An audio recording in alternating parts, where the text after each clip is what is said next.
Ils l'ont trouvé gelé dans son lit, près du corps du Khan, dans lequel personne n'était entré depuis 9 jours. Ses ongles avaient été arrachés et entre ses lèvres se trouvait un morceau de fourrure de renard, serré jusqu'au sang. On disait que c'était sa favorite. Mais son nom ne figurait pas sur la liste des concubines. L'hiver 738, selon le calendrier de Sarré, fut le plus rigoureux des 3 dernières décennies. La rivière était gelée sur 2 coudées de profondeur, les chevaux grelottaient dans les écuries, même la viande dans les garde-manger du Khan craquait sous l'effet du froid. Des rumeurs circulaient dans la cour. Quelqu'un avait soufflé au Khan que la maladie pulmonaire s'était propagée parmi les concubines et il avait ordonné de sceller leurs salles. Mais les gardes qui ont ensuite sorti les cadavres ont affirmé qu'il y avait des cruches de vin chaud dans la salle, que ça sentait le gras et le miel partout, et que les corps étaient nus avec des taches rougeâtres sur la poitrine et du sang séché dans les oreilles. Le dernier Khan de la Horde d'Or, Talgat Bek, n'était pas apparu en public depuis plus d'1 mois.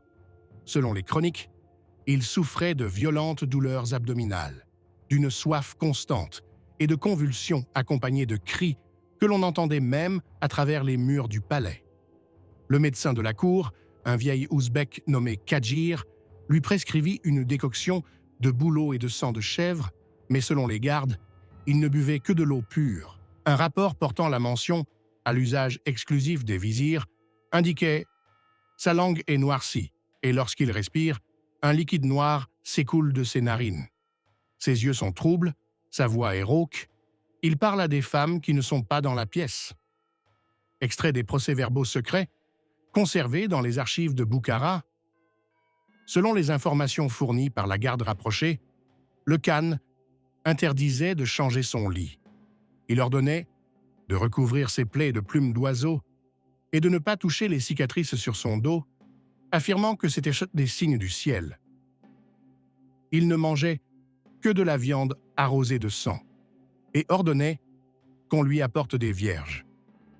Sur les 40 concubines qui se trouvaient dans le Saraï, 19 ont disparu en 2 mois.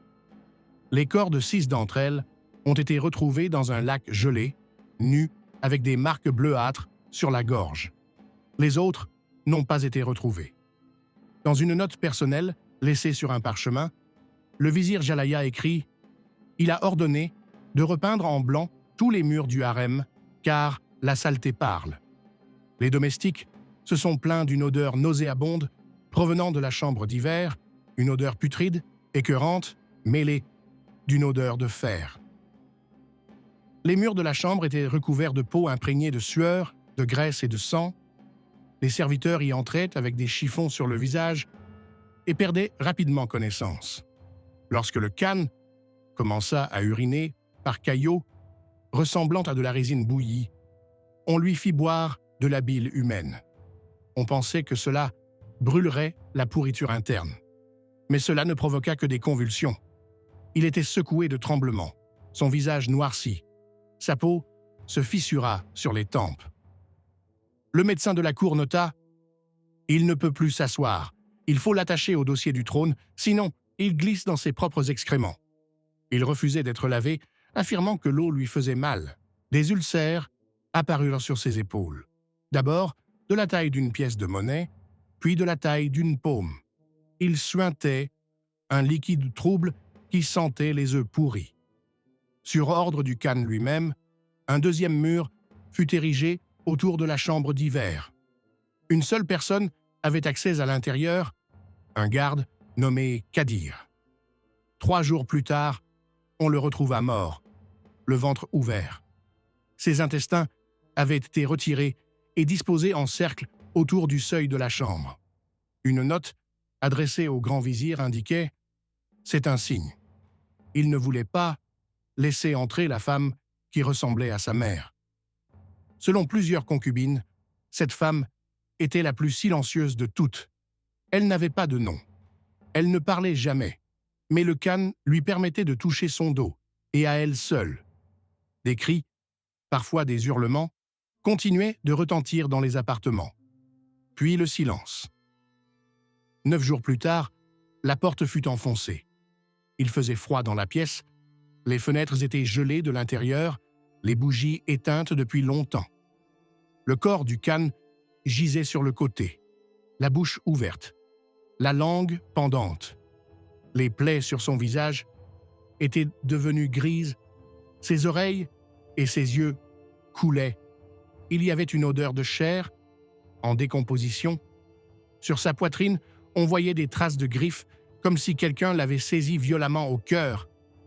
La femme à côté de lui était morte. Ses mains étaient crispées, ses ongles cassés, ses lèvres déchirées. Le médecin de la cour écrivit plus tard dans un traité « Il pouvait s'agir d'un abcès noir du foie ou d'un empoisonnement, mais il s'agissait plus probablement d'une folie du corps qui s'était transformée en pourriture de l'âme. Cela arrive lorsqu'un homme laisse entrer en lui une mauvaise volonté. » Le corps du khan resta allongé sur un lit de pierre pendant 3 jours, tandis que les grands vizirs se concertent pour décider qui serait autorisé à l'examiner. Le palais fut bouclé, les serviteurs écartés, la garde remplacée. La pièce où les cadavres avaient été trouvés fut enveloppée de tissus imbibés de vinaigre et de cendre. L'odeur ne disparut pas. Au bout de 2 jours, elle envahit les couloirs et les gardes se mirent à se plaindre de maux de tête, de nausées et de faiblesse dans les jambes. Selon le rapport du médecin Hadjira, rédigé le 3e jour, son visage était cadavérique, comme celui d'un noyé. Ses paupières étaient gonflées, sa peau était rugueuse comme de la laine de mouton, un liquide trouble s'écoulait de ses yeux. Ses lèvres étaient déchirées et recouvertes d'une pellicule, l'intérieur de sa bouche était noir. Les plaies sur son cou étaient infectées et avaient éclaté. Il sentait la terre humide et la chair en décomposition.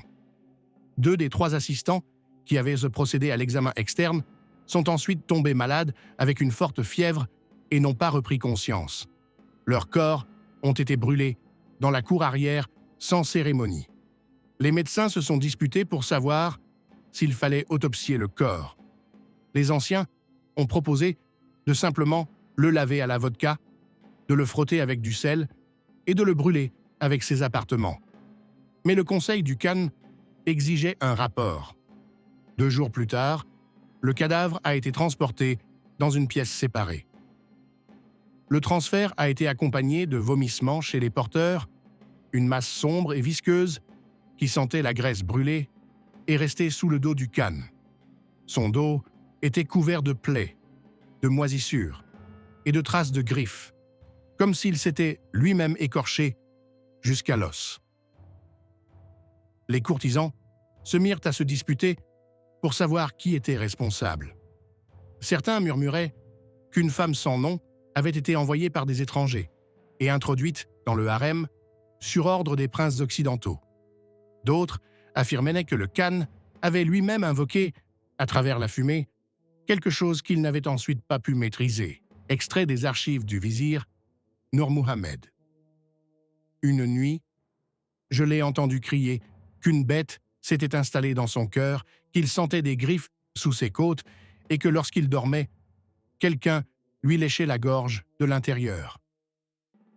Pendant ce temps, le conseil de succession se réunissait tous les jours, mais les décisions étaient reportées. Le fils du khan, Patu le Jeune, était sous surveillance, soupçonné de préparer un coup d'État. Les frères du khan insistaient pour que le palais soit complètement isolé. Les réserves de nourriture dans les appartements étaient brûlées. Les murs étaient aspergés de sang d'agneau. Les chamans battaient des tambours, mais les gardes continuaient de disparaître. 3 en une semaine, sans laisser de traces. L'un d'eux fut retrouvé dans une fosse, les yeux arrachés, la cage thoracique fracturée. Un serviteur, chargé de ramasser les draps, décrivit plus tard l'état des appartements. Sur les murs, il y avait des traces d'ongles, des mèches de cheveux, et entre les planches, des larves, malgré l'hiver. Sur le sol, il y avait une croûte de liquide gelé que même les braseros ne parvenaient pas à faire fondre. Sur ordre du conseil, Toute la pièce fut recouverte de résine et incendiée. Selon les témoins, les flammes étaient noires comme de la suie et ne dégageaient aucune chaleur. Les tentatives d'embaumement échouèrent. Le corps ne prenait pas la résine. Les tissus glissaient comme de la peau bouillie et se fissuraient au moindre contact. La cage thoracique s'affaissait. L'un des sculpteurs écrivit dans une note « Nous ne pouvons même pas introduire une aiguille. Tout glisse et se fissure. Ce n'est pas un cadavre, c'est une outre vide. » L'autopsie fut annulée.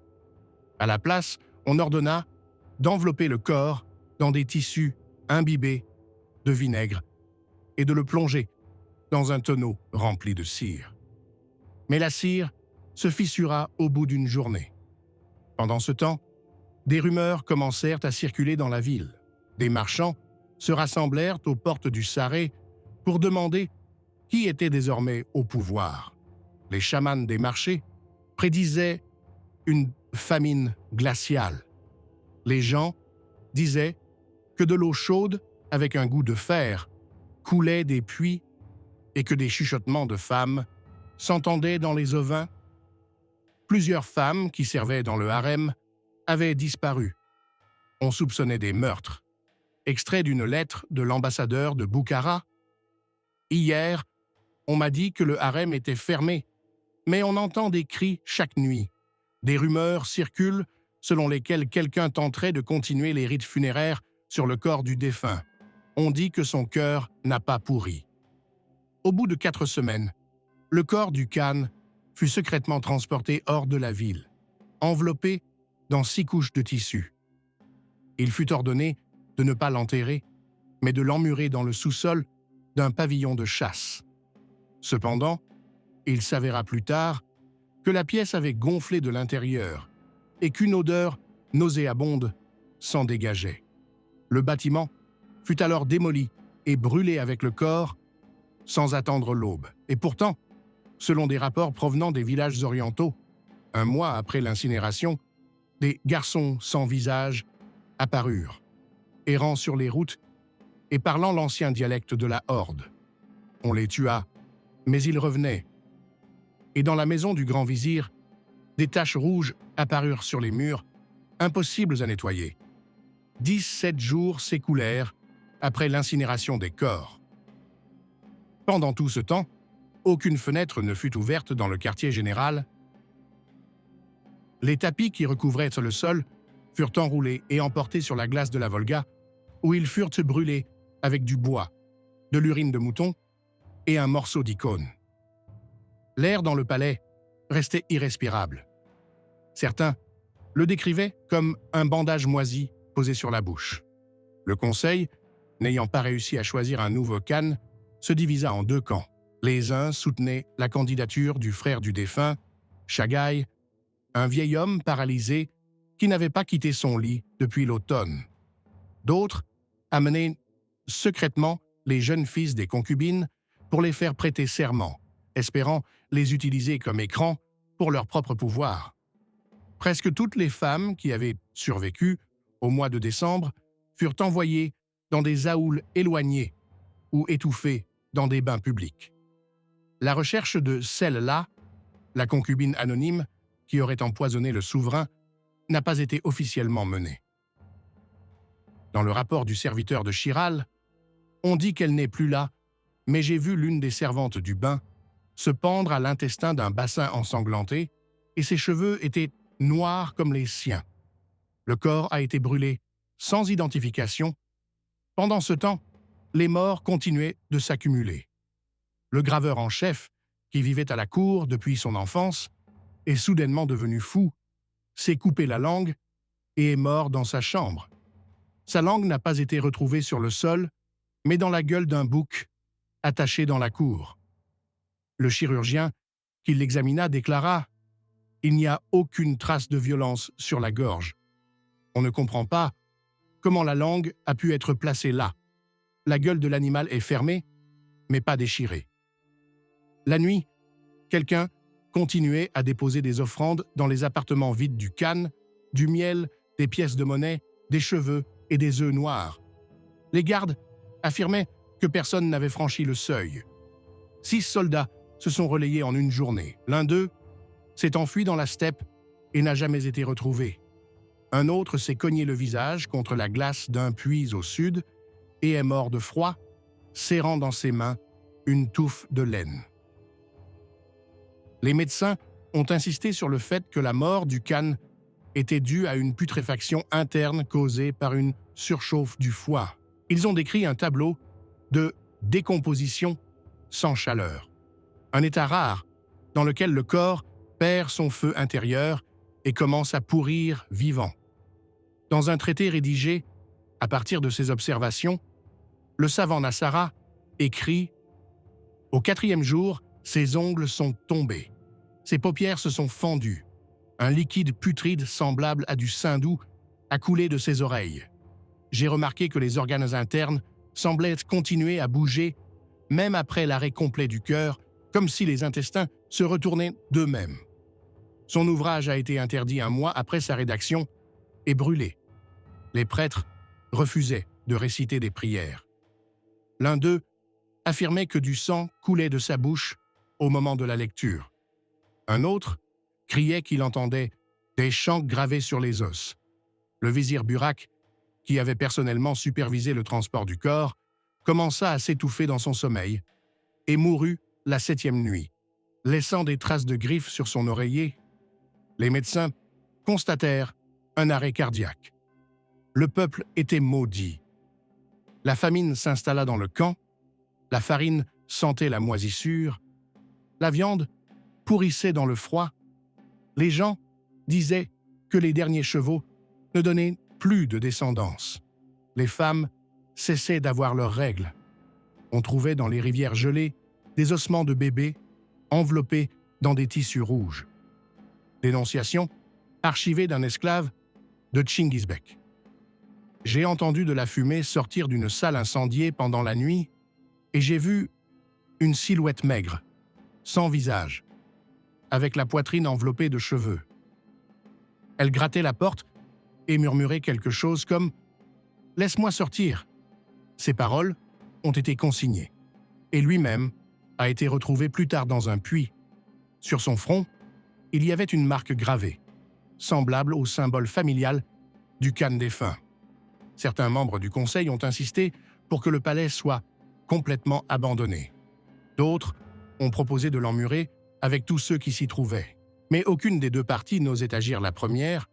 Tout le monde attendait.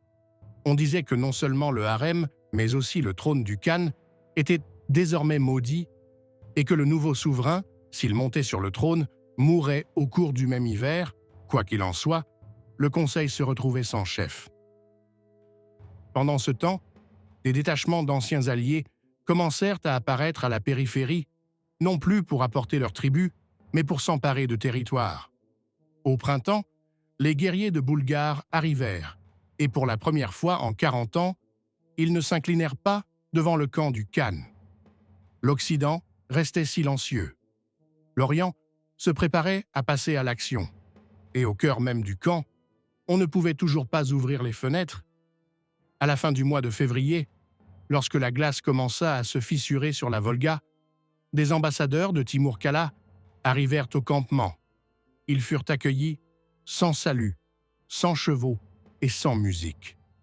La lettre qu'ils remirent contenait une proposition: établir un gouvernement provisoire par le biais d'un conseil des tribus jusqu'à l'élection d'un héritier légitime. L'un des ambassadeurs était un vieil homme à l'oreille pourrie. Il sentait le vinaigre et le sel. Ses mains étaient abandées.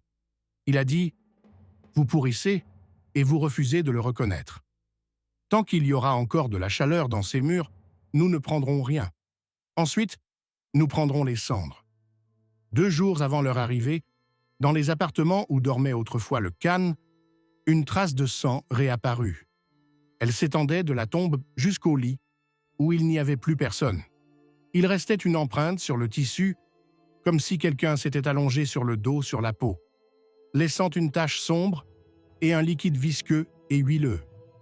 Ce matin-là, le médecin en chef mourut, le visage gonflé au point d'être méconnaissable et la langue couverte de taches noires.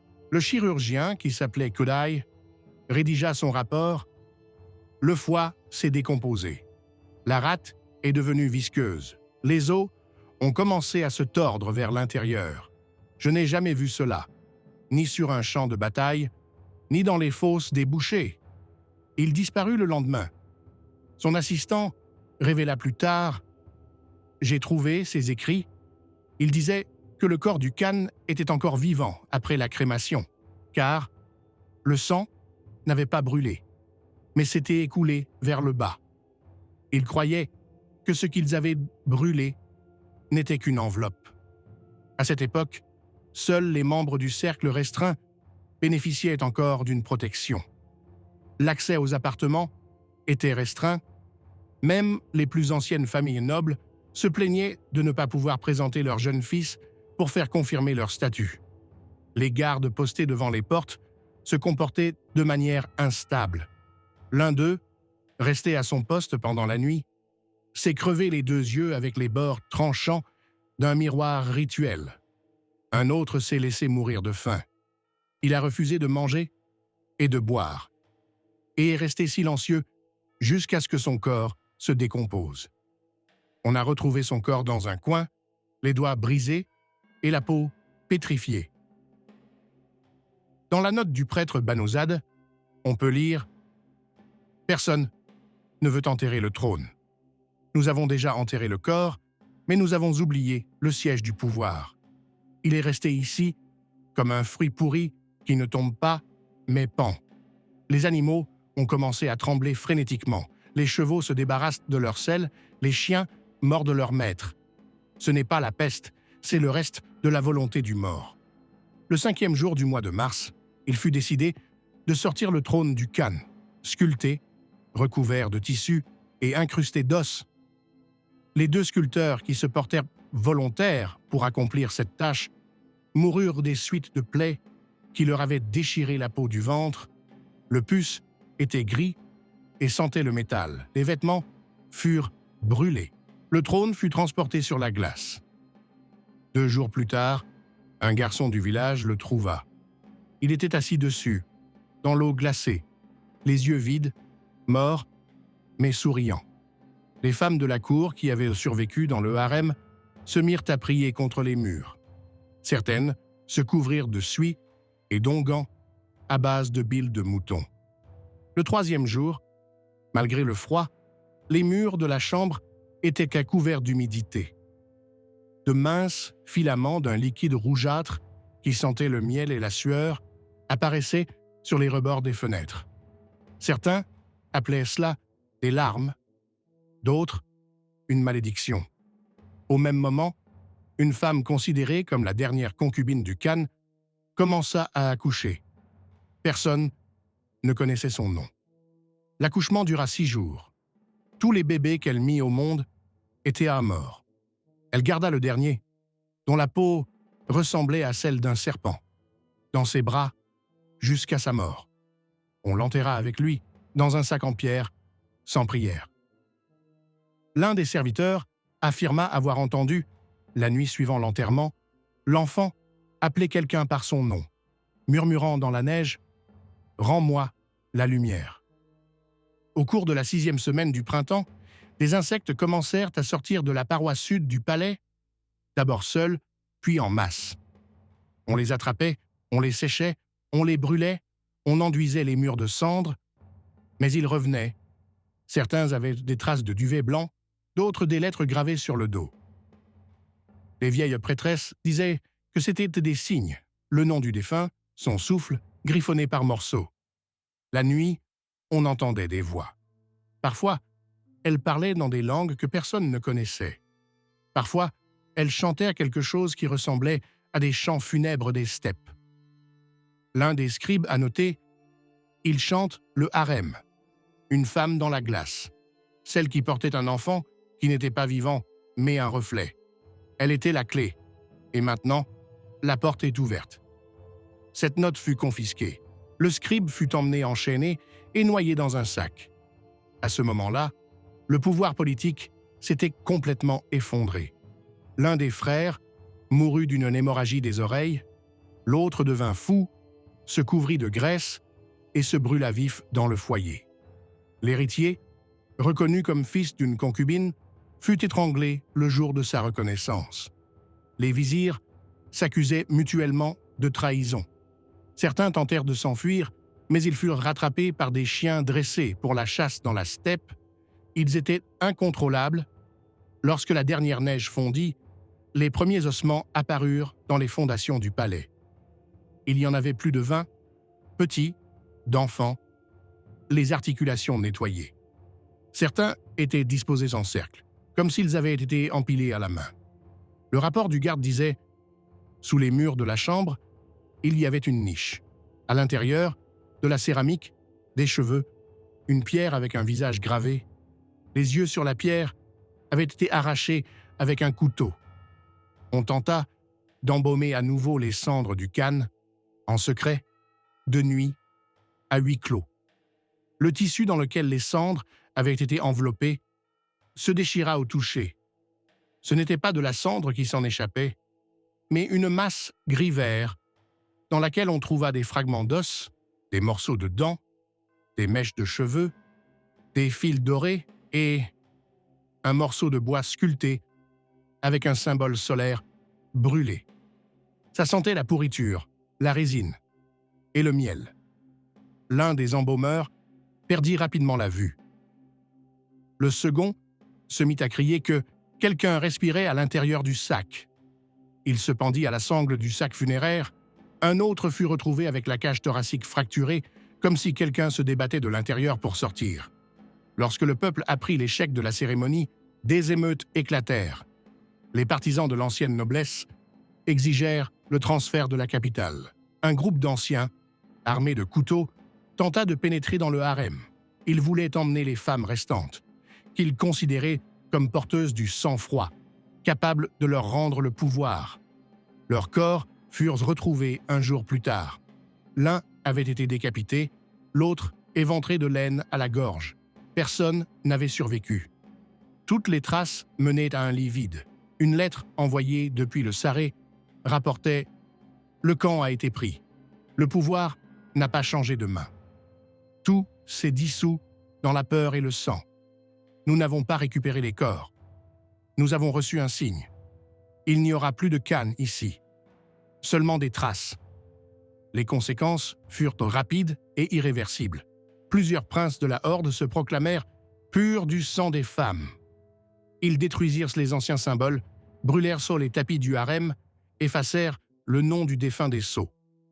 La garde du palais fut massacrée, les archives furent brûlées, les femmes restantes du harem disparurent dans les steppes ou furent vendues comme captives. Le marchand vénitien Piero dell'Orto, qui visita les ruines 3 mois plus tard, écrivit « J'ai vu une salle gelée.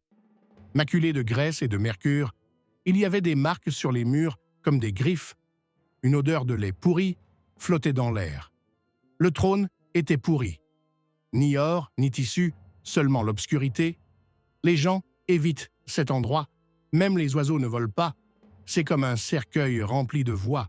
Beaucoup ont affirmé plus tard que ce sont ces événements qui ont mis fin à la dernière unité formelle de la Horde d'Or. Après cela, une série de décompositions rapides, de désintégration et de révoltes sanglantes a commencé. Les Khans changeaient chaque saison, certains même plus souvent. Les anciennes familles ont été exterminées ou ont disparu sans laisser de traces. De nouveaux cultes sont apparus où l'on n'adorait plus le Khan, mais une femme dans la neige appelée Mère de Glace. On la représentait avec un bébé mort dans les bras, debout sur un trône qui s'enfonçait sous la glace.